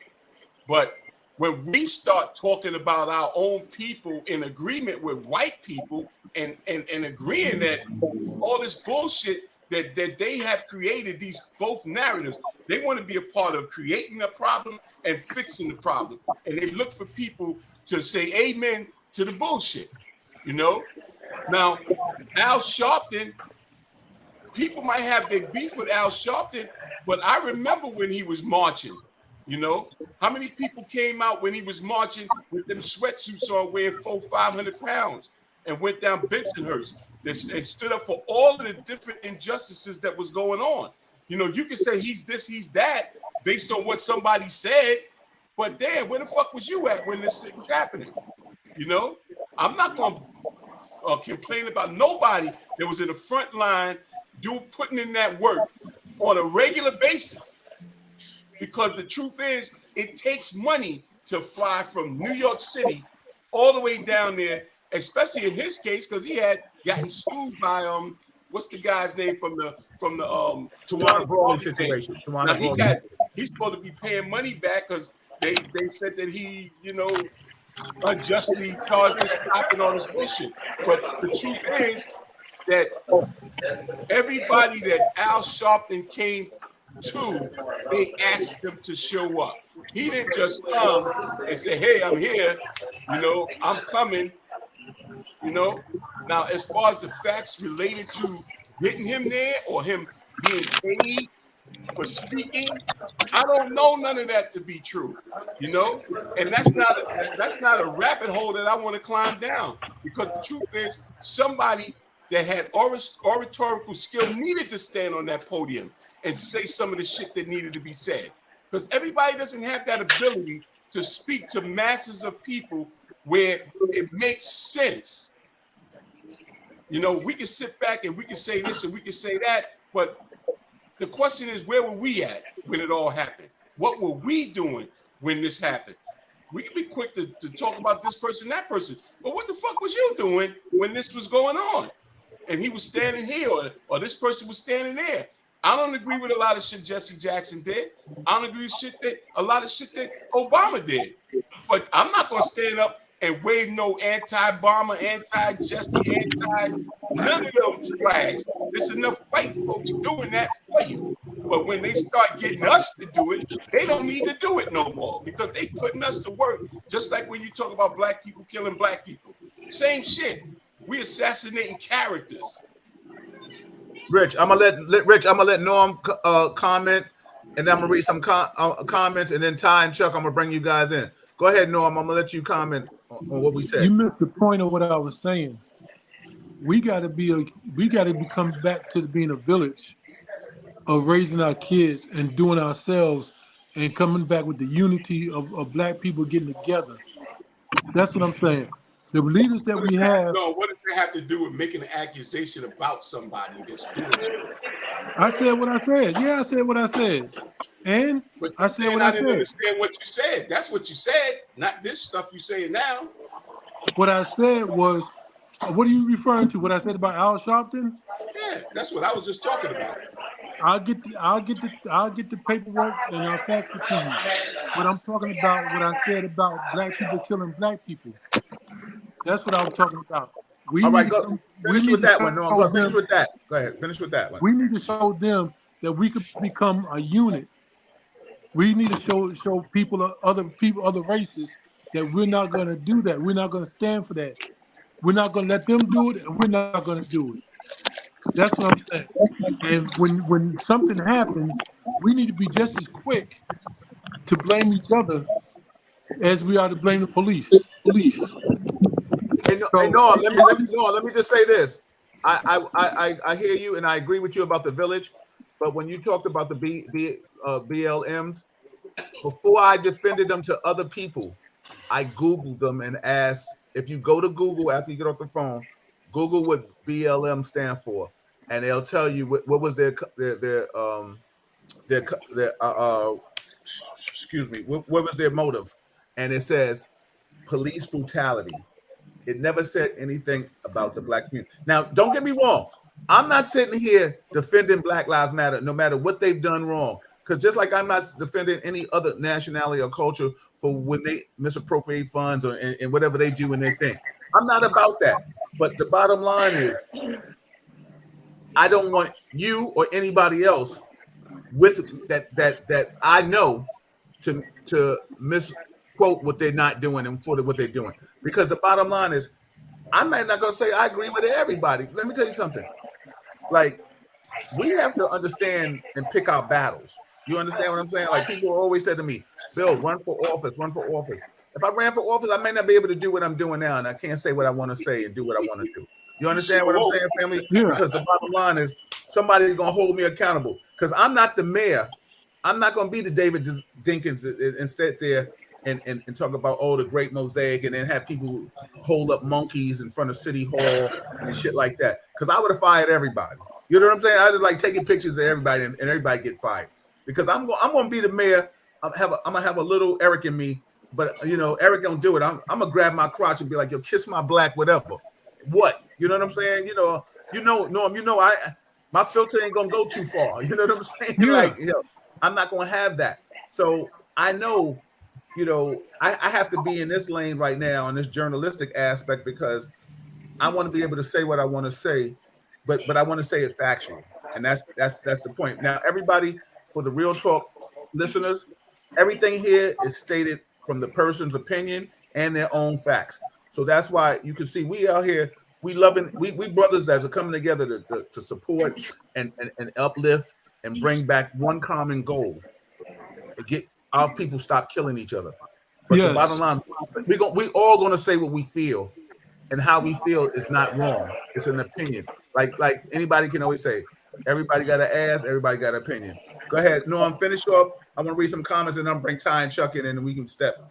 What it is that I get tired of the publicity of black on black crime. And when we can come together as a people and say that we had enough of that, because the news media shows what they want to show. Now, Black Lives Matter is a good thing, regardless of what's going on. They're still a good thing. Right. And they need. I feel like they need to step up a little bit more when it's black on black. Okay, That's what I'm saying. That's what caught Rich and I off guard earlier, because you gave a statement and you see now you're giving your opinion. See, an opinion and a statement is two totally different things. So I respect what you're saying now. Well, I co-sign that. I co-sign that. My opinion is I feel like they need to step up more when it's black on black and do the. I'm for the protesting. I'm for the protesting. Go in black neighborhoods and say, look, we need to come together. We don't have the resources like other communities because we're not economically able to do the things that the other communities do. So we need to come together and pool our resources that we do have and say we're going to stop doing certain things to each other. That's my opinion. Chuck, yeah, let me say that. Let me say this. Go ahead. In regards to what you're saying, Norm, and regards to BLM, as far as I know, yes, they were there to combat police brutality on people in our community. As far as all of us are concerned, and every individual that cares about the violence that's being spewed in our community, there's a way we can go about helping and contributing to fighting against it. And I'm gonna tell you, anyone that cares in the community can do this. When shootings go down, okay, we as adults, those of us who are in law enforcement, whatever have it, you can start talking to the kids and the people in the neighborhood. You find out who the shooters were, or who was down with it, or whatever, and you get other people on board with that, and start giving people up, and they start picking people off, and eventually, what starts to happen is, believe me, it will die down. It will die down. Yeah, those people will make a name for themselves, but there's a lot of communities where there's individuals out there, groups, that when stuff goes down, they hit the streets, they start talking to the kids, they start talking to adults, they figure out who's who, and they give them up. They give them right up, and eventually they get picked off, or they're on the run, and somehow, some way, they get caught up. And I'm going to tell you from a firsthand experience. I've been coaching kids in the inner city in basketball for 12 years before I retired, right? And one year, I lost one of my kids. He was 16 years old. He was shot in a drive-by shooting. Innocent kid. They was just hanging out at a barbecue. I happen to know the parents well. I was still working. What I did was I went, spoke to the lieutenant and the squad detectives that had the case. They told me what they knew. I spoke to kids in the neighborhood. By that night, I had kids in the neighborhood who knew or seen going into the precinct, telling the detectives what they knew and what they saw with their parents. You know, could I do that in more situations? Absolutely. But yeah, I took this situation a little personal because it was one of my kids, and it was a friend of mine's kid. You know what I mean? So, but that's what we can do as a people, as a community, and as adults in the community. Thank you, Chuck. Brother, I think there's been a lot of valid and really great points that everyone has made. I also want to say one thing I think that Rich may have touched on. There's always going to be people within our community that are going to be critics of other blacks. All right. I mean, that's indicative. There's nothing we can do about that. But what I also have an issue with is that there are resources and there are very wealthy, affluent black men and women who are in this country. But because they have been colonized mentally, they feel that the issues that we are experiencing aren't their issues. So they make it their business to stay out of the limelight, and they'd rather continue to live their lives in a manner which is fruitful for them or most advantageous for them. And if we had collectively, everyone, regardless of whether or not they're the poorest person in the world or the richest person in the world, there would be nothing that we collectively as a community could not do. And unfortunately, there are some of us who wish not to be a part of that struggle. We don't want to be a part of that fight. I've gone to school. I've got my degrees. I got my house someplace. I got my family. I play golf. I make a lot of money. I don't want to be bothered with that. And when we're talking about a village, we're talking about collectively everyone and anyone. And unfortunately, there are a lot of brothers and sisters who don't want to be a part of this struggle. And it's some of us who are on the front line or grassroots who are still trying to pull ourselves from out of that crab barrel.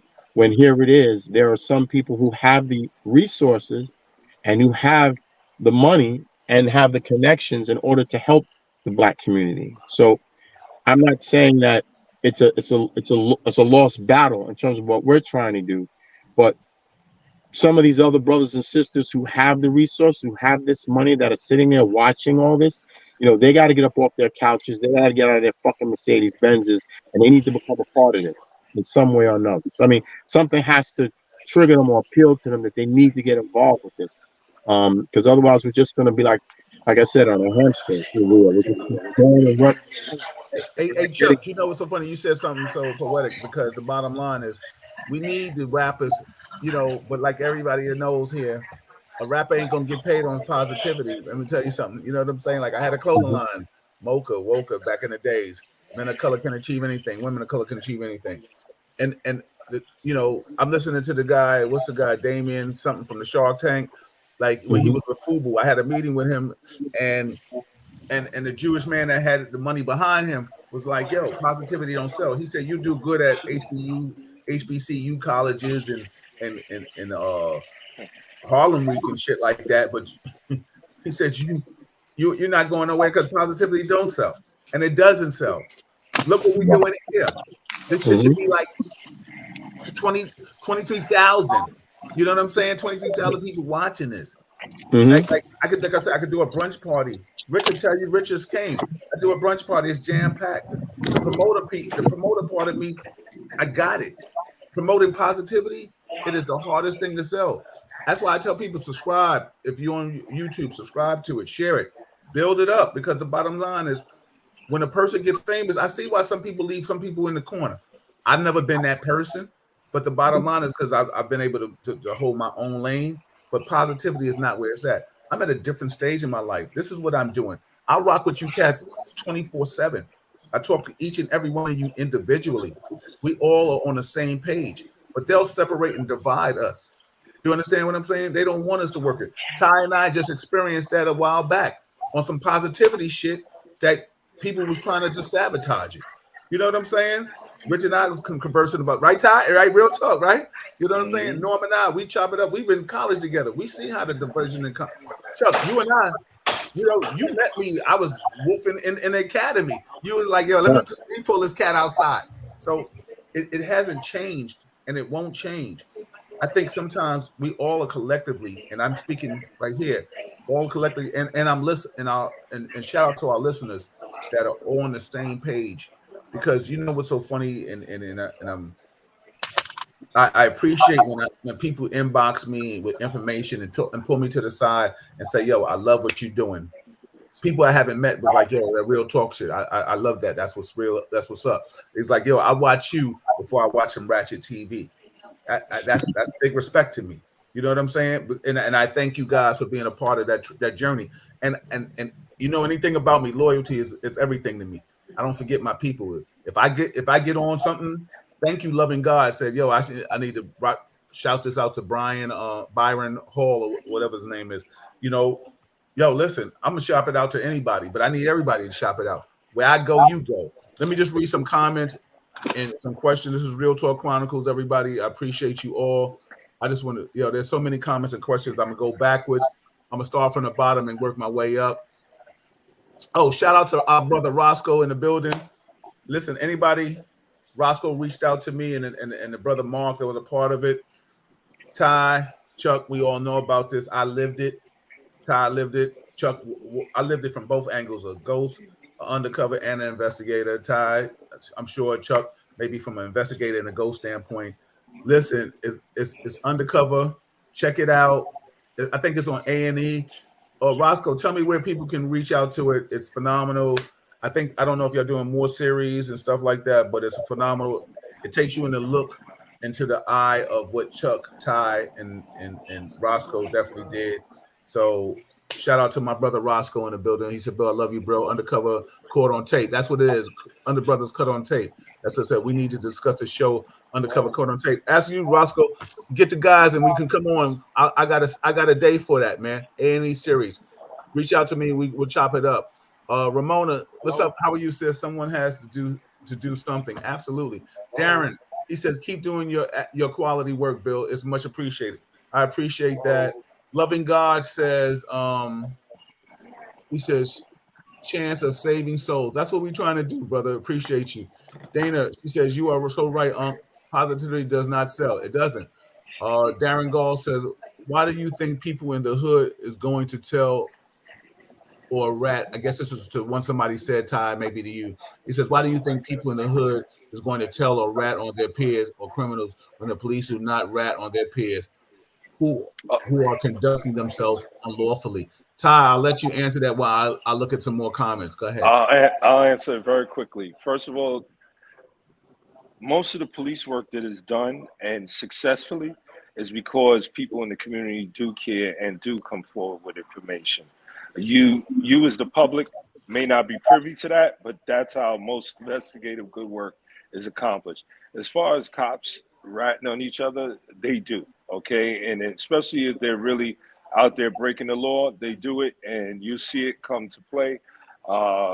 When it comes to the media doing a story on a bad cop, we're like celebrities. They jump all over it and they put it all out there all the time. And then there's a lot of stories they don't get wind of and they don't put out there. So don't believe the hype. They do talk on each other. All right. Loving God said, I love all tribes and I want all tribes to have respect. Jesus Christ gave his life for all tribes. He also says massive acres of black priority was seized in eminent domain. Let's get the leaders of brown people to get the land back instead of reparations. Okay, I respect that. Vanessa said, yes. She said, yes, other races do commit crimes against each other, but the media does not magnify it like they do with our community. And there are so many variables in the mix and by the design regarding us, from lack of gainful employment with great wages to lack of resources for healthcare. We need to galvanize together in paying our taxes so it's not put in foreclosure and put on gentrification schemes. This is just a few. Absolutely. Stefani says, police fairness and proper treatment should be equal across the board, regardless of race. Absolutely. Loving God said, I agree with Ty and Norm, although Rich is still someone I can learn from. Stefani says, just like white people are in close proximity to other whites and Asians, Hispanics, etc. Crime, she also says, crime is about proximity, and we're in close proximity of each other. She says, I agree with Rich. My niece Dana is in the building. I'm just reading back to some things. Mark said, I was, yeah, he said about that. Everybody, this is Real Talk Chronicles.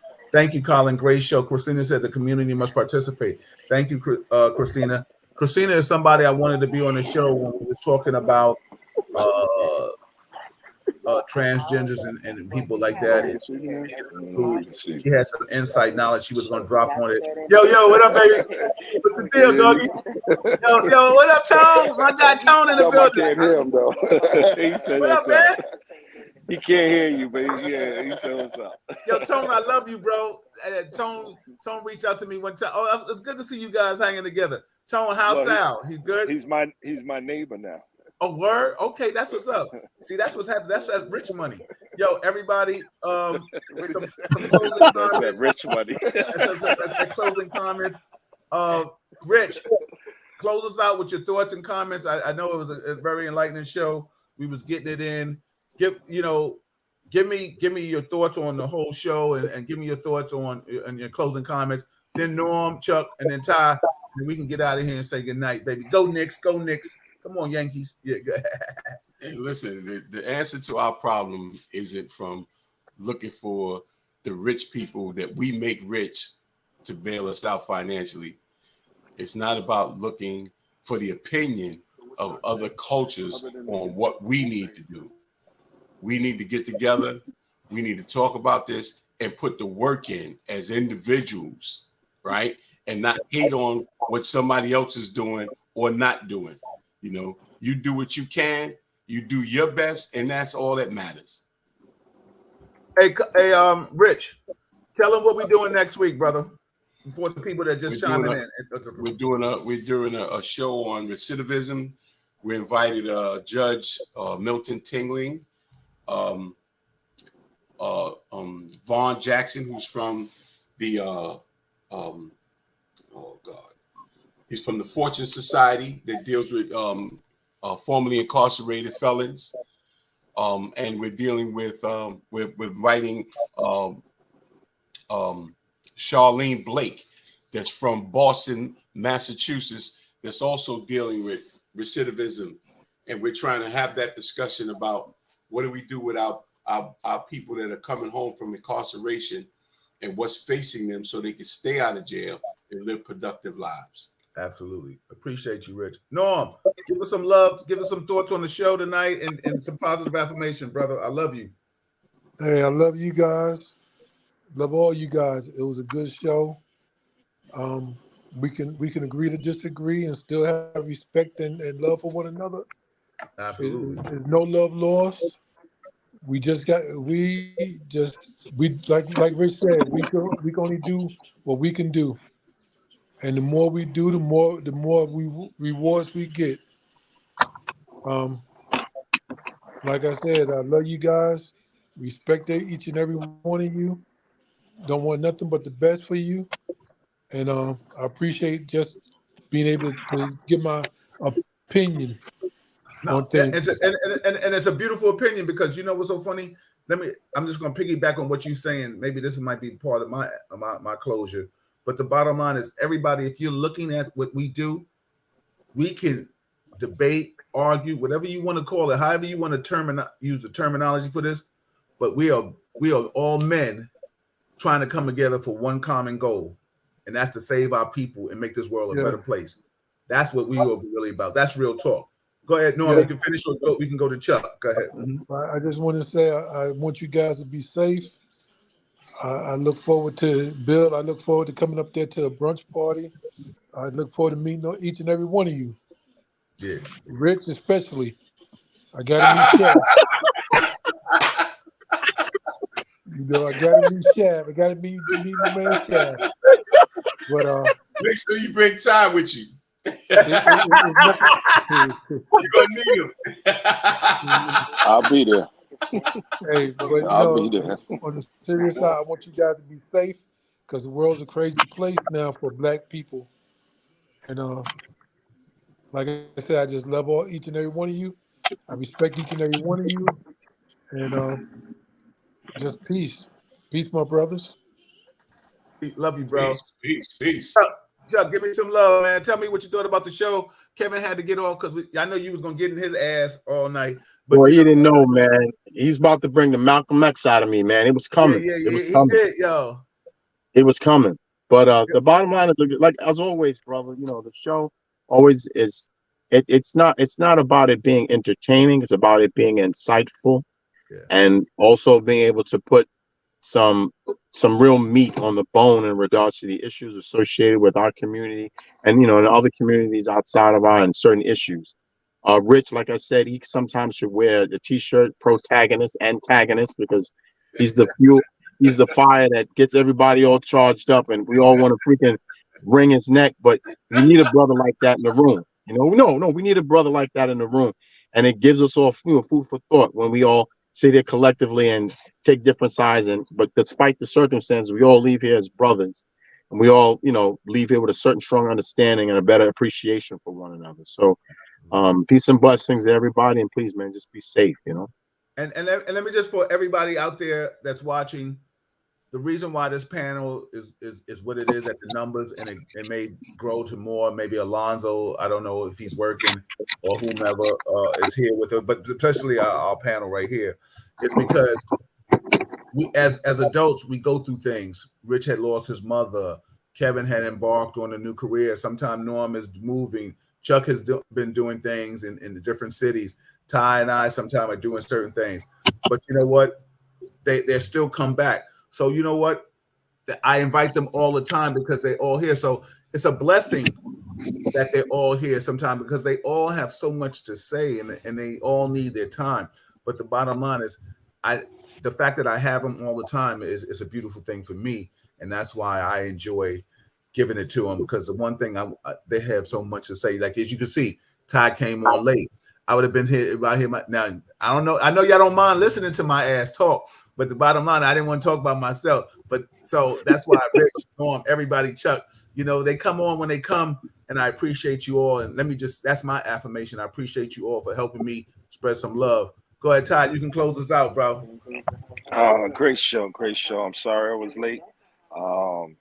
Out to dinner with the wife and Tony and his wife. And you got to handle your business now. So, I know. So, but in all actuality, what we do here, I enjoy. I hope more people listen in, because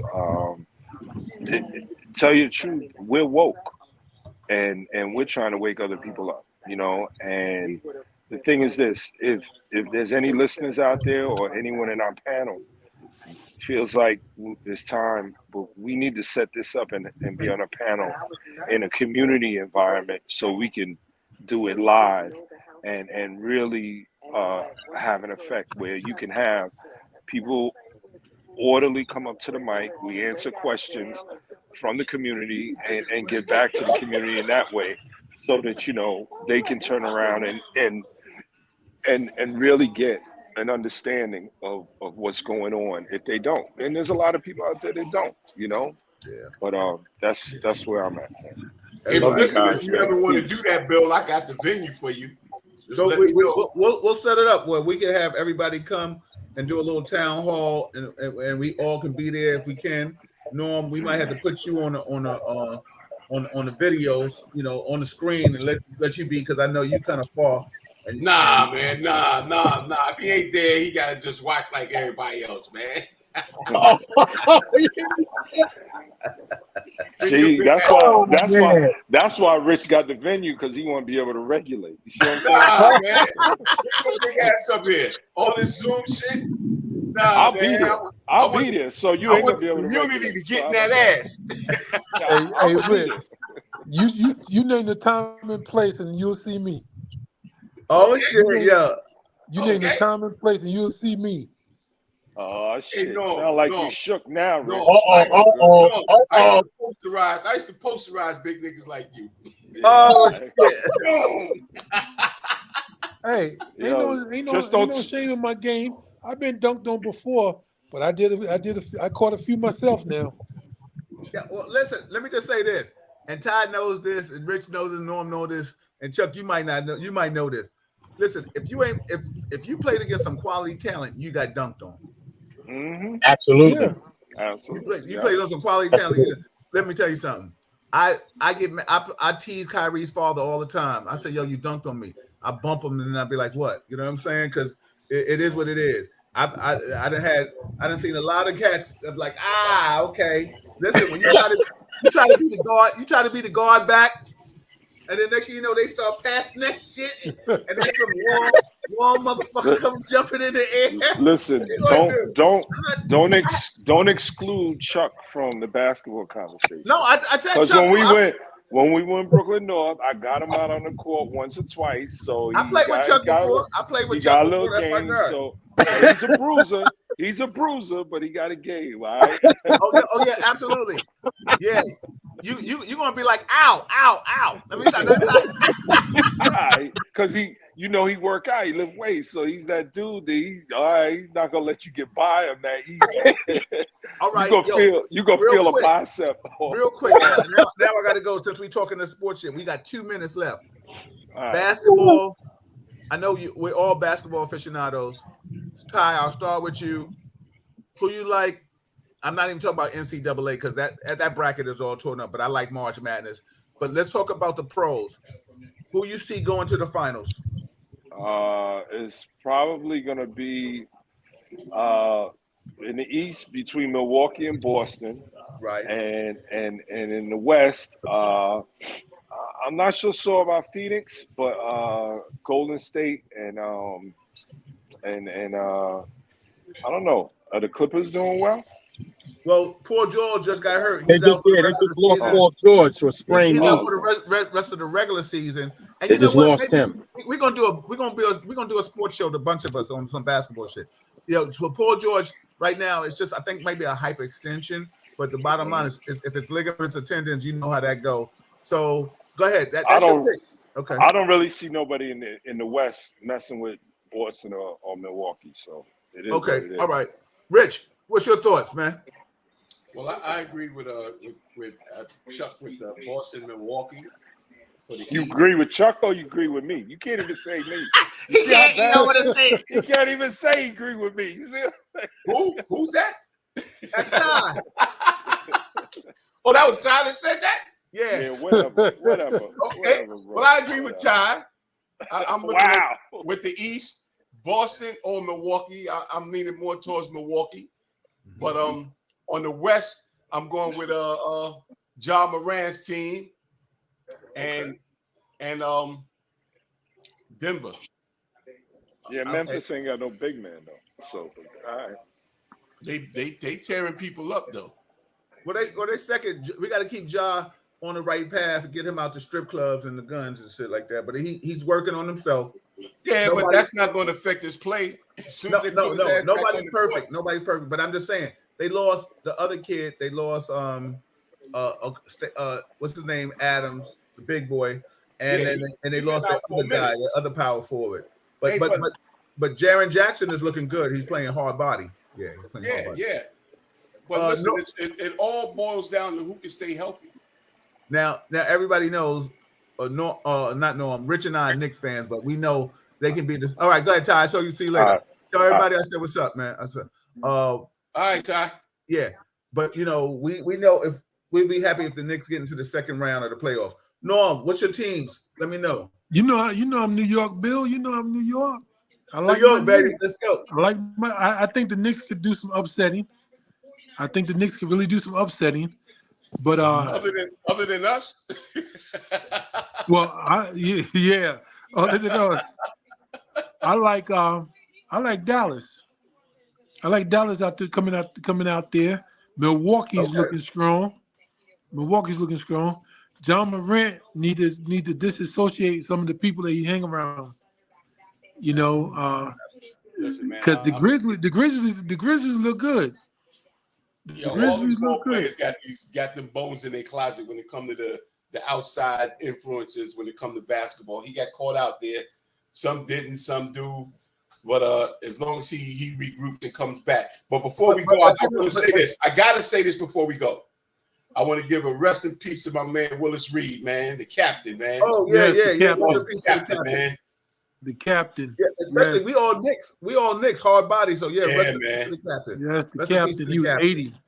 And 40. Yeah, and but you know what's so funny? They just had the 75th anniversary or something anniversary of the Knicks or something. The Knicks winning the championship. And they had him on a Zoom and he spoke. Who knew? I figured he wasn't feeling good enough to come out and be there, but who knew that he was going to pass away less than a month later? So rest in peace to the captain. 40. I know, orange and blue. Sonia, we love you. Loving God said, let's make the style of this era speaking with educated grammar. Okay. I think loving God is a parent by nature. He wants to reprimand us and give us some insight. Positive. positive criticism. We'll take that. You know what I'm saying? Everybody, we out of here. Vivian, love you, sis. See you later on. Hey, Everybody, love you guys.